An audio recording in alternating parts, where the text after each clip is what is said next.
Sorry I'm late, guys. I was trying to grind out the battle pass in Fortnite. Did you win? Not really, but I got close in a few games. Typical. Whatever. Anyway, welcome back to Scared of the Dark. It's the only show where we go over every episode of Are You Afraid of the Dark? And tonight we have the Season 1 finale, The Tale of the Pinball Wizard. By the who? The what? The band? Who? Exactly. What? But also where? Why are you asking that? This bit is really dumb, and I swear to God, if you keep it going, I'm going to cut you off in the edit. But anyway, we are watching The Tale of the Pinball Wizard. And unlike the song that's about a deaf, dumb, blind kid that's really good at pinball, this is about a streetwise young kid that, gets in over his head when he tries to babysit a antique store.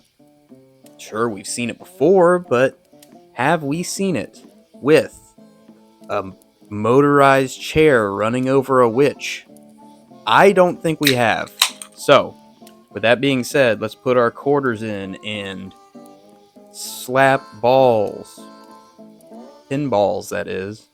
When Eric and Frank snatch it away from him, Kristen has no clue how the boys can be obsessed with video games, but Gary decides he has the perfect story to explain how beating a game is vitally important in the tale of the Pinball Wizard.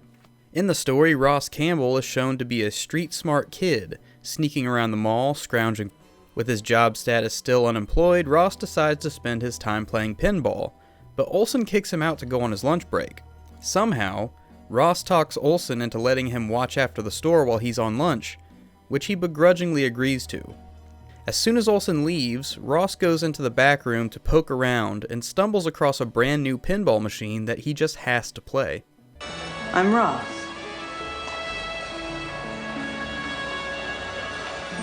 My music box?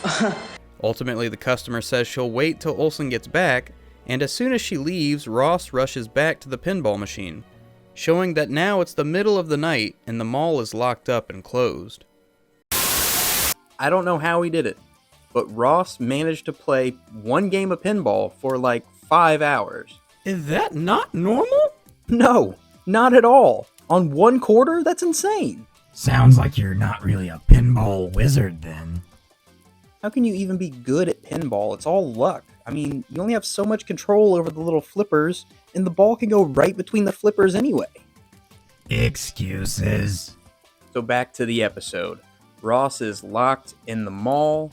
Somehow he played this game all night, and even though he was only watching the store for Olsen's lunch break, he did not notice him come back, but the mall's locked up, so something's not really adding up there. Maybe we'll find out more.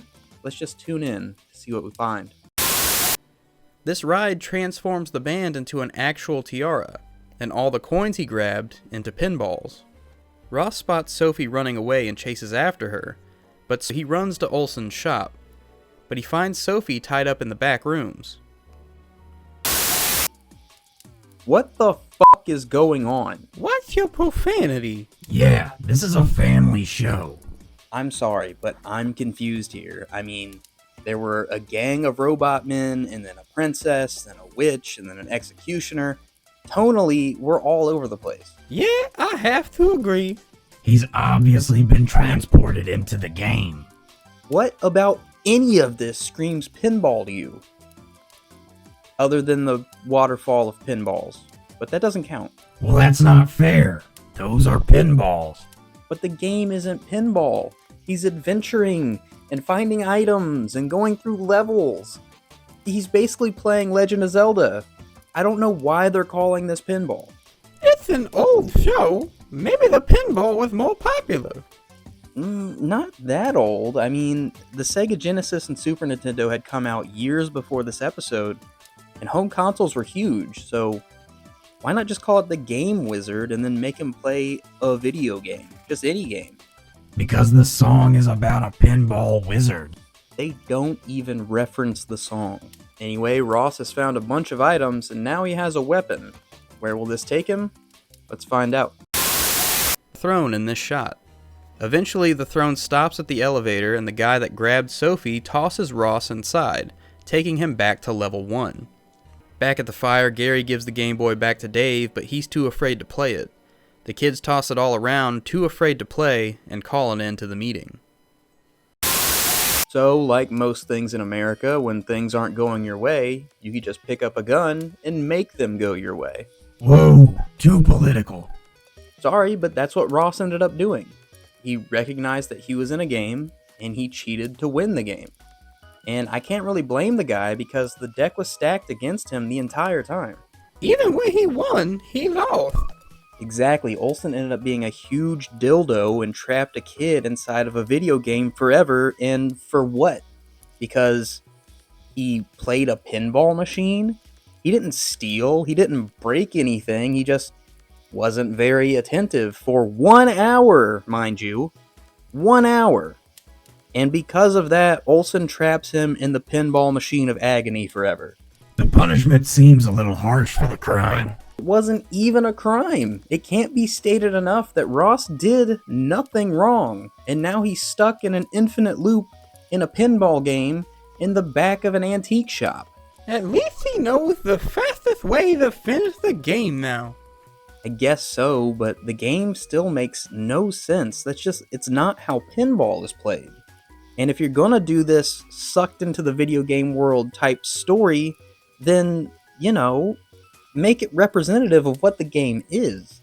I mean, Tron came out 10 years before this episode. The blueprint was right there. But the tale of the Pinball Wizard is a bit of a chaotic mess, and it is a little overtly cruel in the end, but you can tell they put some care into it. They had a big vision of what they wanted, and it kind of showed. There's a lot of sets, there's a lot of things going on here, and for that, I have to give this 2 tilts out of 5 multi-balls.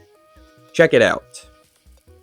And let this be a lesson to you to stay away from antique shops. Nothing good comes out of antiquing.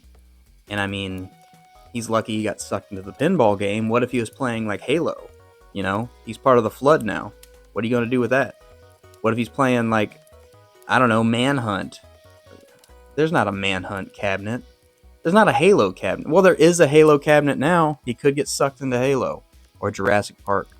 Basically, if he goes into like, I don't know, what's a Dave and Buster's and he's stuck in the Flappy Bird game, what's he gonna do then? Just crash into pipes all day? Sucks. Shit sucks, homie. I'll see you guys next time. I'm getting worked up over this.